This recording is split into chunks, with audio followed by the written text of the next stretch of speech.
Hello, dear students. Today we will learn about collective nouns. तो let's start collective noun, जिसे हम हिंदी में समूहवाचक संज्ञा भी बोलते हैं। यानी कि समूहवाचक संज्ञा का मतलब है जिस शब्द से हमें व्यक्ति, वस्तु, स्थान के समूह का बोध यानी कि पता चले।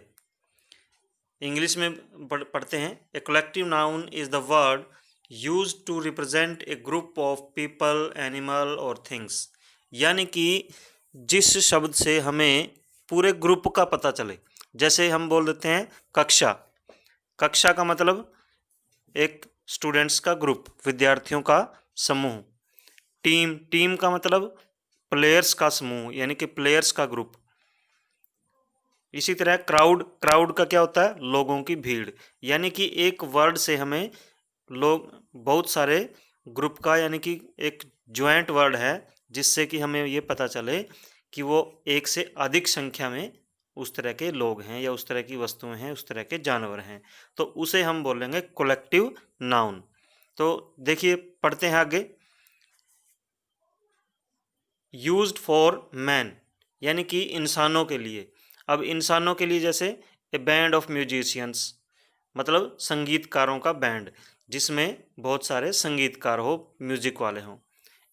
अ बोर्ड ऑफ डायरेक्टर्स, निदेशक मंडल। ए कोर ऑफ सिंगर्स, गायक मंडल।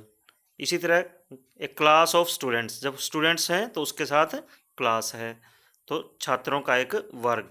ऐसे ही क्राउड ऑफ पीपल, यहाँ पर पीपल के साथ क्लास नहीं है क्योंकि क्लास जो है स्टूडेंट्स के साथ है और क्राउड जो है वो पीपल के साथ है। तो पीपल के साथ जो है वो क्राउड वर्ड जो है कलेक्टिव नाउन है। यहाँ पर क्या है? ए गैंग ऑफ थीव्स, चोरों का गिरोह। यहाँ पर गैंग जो है वो कलेक्टिव नाउन है और ये थीव्स यानी कि चोरों के लिए यूज होता है।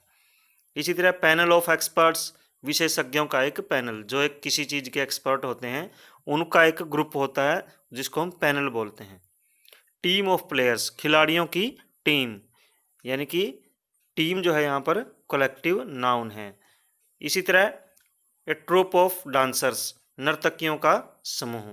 तो ये इंसानों के जो अलग अलग तरह के ग्रुप हैं उसके लिए कलेक्टिव नाउन है। अब हम देखते हैं कि यूज्ड फॉर एनिमल्स, पशुओं के लिए, जैसे हम बोल देते हैं पक्षियों का झुंड, इसी तरह भेड़ों का झुंड, तो इसी तरह मधुमक्खियों का छत्ता। तो वो कलेक्टिव नाउन इनके लिए क्या है? An army of ants. An army of ants, ants क्या होता है? जो चींटियां होती हैं, चींटी दल, यानी कि उसको हम आर्मी उसके लिए यूज करेंगे, यहाँ पर ग्रुप यूज नहीं होगा। इसी तरह अ फ्लोक ऑफ बर्ड्स, पक्षियों का झुंड, जहाँ एक जैसे पक्षी बहुत सारे हों तो उसको हम बोलेंगे fluke of birds. A fluke of sheep, भेड़ों का झुंड। एन ए हाइव ऑफ बीज, ए हाइव ऑफ बीज, मधुमक्खियों का छत्ता। ए पैक ऑफ हाउंड्स। इसी तरह ये सारे जो है मैंने लिख दिए हैं, समय में ज़्यादा ना लगाते हुए आप इनको पढ़ेंगे और इनको आपने याद करना है। जैसे टीम ऑफ हॉर्सेस, घोड़ों की एक टीम। इसमें एक बड़ा इंपॉर्टेंट आया, देखिए, अ school of fish, school of fish यानी कि मछलियों का समूह, मछलियों का स्कूल नहीं, मछलियों का समूह। प्राइड ऑफ लॉयंस, लॉयन के लिए हम प्राइड कलेक्टिव नाउन यूज करेंगे। नेक्स्ट है फॉर थिंग्स, यानी कि चीज़ों के लिए, हम वस्तुओं के लिए हम कौन सा कलेक्टिव नाउन यूज करेंगे। तो यहाँ पर है अ बैंक्वेट ऑफ फ्लावर्स। अब फ्लावर्स के साथ अगर बैंक्वेट कलेक्टिव नाउन है तो उसका मतलब होता है फूलों का गुलदस्ता। इसी तरह अ बंच ऑफ फ्लावर्स। अब देखिए, फ्लावर्स के साथ दो कलेक्टिव नाउन आए। बैंक्वेट आया तो वहाँ पर क्या हो गया? गुलदस्ता। और बंच आया तो बंच मीन्स होता है गुच्छा, तो फूलों का गुच्छा। A fleet of ships, ships क्या होते हैं? समुद्री जहाज। और जहाँ पर बहुत सारे समुद्री जहाज, कई समुद्री जहाज खड़े हैं तो उसको हम एक साथ, जब एक साथ हैं वो, तो उसको हम बोलेंगे फ्लीट ऑफ शिप्स, जहाज़ों का बेड़ा, यानी कि कई जहाज एक साथ हैं। फॉरेस्ट ऑफ ट्रीज, पेड़ों का जंगल, वृक्षों का जंगल। अ गैलेक्सी ऑफ स्टार, गैलेक्सी क्या होती है? आकाशगंगा, यानी कि आसमान में जो आप बहुत सारे तारे देखते हो, आकाशगंगा, तारों की आकाशगंगा। ए पैक ऑफ कार्ड्स, कार्ड्स बोलते हैं ताश को, ताश खेलते हैं जो लोग, उसके लिए पैक ऑफ कार्ड्स, ताश का एक पैकेट या ताश की गड्डी भी बोलते हैं। A pack of lies, lies क्या होता है? झूठ। आप कई बार हम बोल देते हैं कि उसके पास तो बस झूठ का पुलिंदा है, कि फलाना आदमी झूठ का पुलिंदा है, यानी कि बहुत ज़्यादा झूठ बोलता है, बहुत झूठा है। तो पैक ऑफ लाइज का मतलब झूठ का पुलिंदा।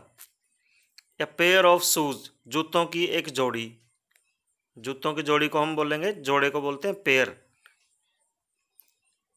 ए रेंज ऑफ माउंटेन्स, माउंटेन्स का मतलब पहाड़ियाँ, और रेंज ऑफ माउंटेन्स का मतलब पहाड़ों की एक श्रृंखला, यानी कि जब पहाड़ एक के बाद एक पहाड़, एक के बाद एक पहाड़, ऐसे बहुत दूर तक ऐसे चलता है, तो उसको हम रेंज ऑफ माउंटेन्स बोलते हैं। वैड ऑफ नोट्स, नोटों की माला, पैसों की माला होती है जो, उसको बोलते हैं वैड ऑफ नोट्स। तो जो ये वर्ड हैं, वैड, रेंज, पेयर, पैक, गैलेक्सी, ये क्या है? कलेक्टिव नाउन है। तो इस तरीके से आप कलेक्टिव नाउन को सीख सकते हैं। और चलिए अब एक छोटा सा अभ्यास करते हैं। यहाँ पर कुछ कलेक्टिव नाउन दिए हैं आपको, team, army, bunch, heard, crowd, group. अब इनके पहले मीनिंग देखते हैं। टीम क्या होता है? खिलाड़ियों का समूह। आर्मी क्या होता है? आर्मी में दो है, एक तो सोल्जर्स की भी हो सकती है और आंट की भी होती है, चींटियों की भी होती है। बंच गुच्छा है। हर्ड मैंने होता है झुंड। क्राउड भीड़। ग्रुप समूह। तो अब हम देखते हैं फर्स्ट में क्या है, the dash of the player. अब प्लेयर्स के साथ क्या आएगा? अभी हम पढ़ा था प्लेयर्स की क्या होती है? टीम होती है। तो यहाँ पर क्या आएगा? Team. The team of players is trying hard to win the game. खिलाड़ियों की टीम मैच, खेल जीतने के लिए पूरा प्रयास कर रही है। ए डैश ऑफ चिल्ड्रन, अब बच्चों का एक समूह या बच्चों का गुच्छा। बच्चों का गुच्छा तो नहीं होता, बच्चों का समूह होता है। ना बच्चों की भीड़ होती, ना बच्चों का झुंड होता, तो बच्चों का ग्रुप आएगा। तो यहाँ पर क्या आएगा? ग्रुप आएगा। A group of children went for a picnic last Sunday. यहाँ थर्ड है, a dash of banana, bananas केले। तो केले का क्या होगा? आर्मी भी नहीं होगी, बंच होगा, केले का बंच होगा। Bunch of bananas. यहाँ पर क्या है? ए डैश ऑफ पीपल, लोगों की क्या होगी? भीड़, लोगों की भीड़। तो क्राउड आएगा यहाँ पर, फोर्थ में जो है हम क्राउड भर सकते हैं। An dash of soldiers, soldiers की क्या होती है? आर्मी। तो यहाँ पर फिफ्थ में हम आर्मी भरेंगे, army of soldier. A dash of buffaloes, buffalo क्या होती है? भैंस, भैंसों का झुंड। भैंसों का गुच्छा भी नहीं होगा, ना भैंसों की सेना होती, ना भैंसों की टीम होती। तो यहाँ पर भरेंगे heard. A heard of buffaloes was seen in the pond, तालाब में देखी गई, तालाब में भैंसों का एक झुंड देखा गया। तो यहाँ पर जो है इस तरीके से आप इसकी प्रैक्टिस करते हैं। और आपने अभी जितनी भी इसमें कलेक्टिव नाउन आई है वो सभी अपनी नोटबुक में लिख लेनी है। और अगर आपने पहले चैनल को सब्सक्राइब नहीं किया तो आप इसको सब्सक्राइब करें और वीडियो को शेयर करें, ताकि आपके दोस्त भी इसका बेनिफिट ले सकें। ये सभी क्लास के स्टूडेंट्स के लिए है। तो जय हिंद।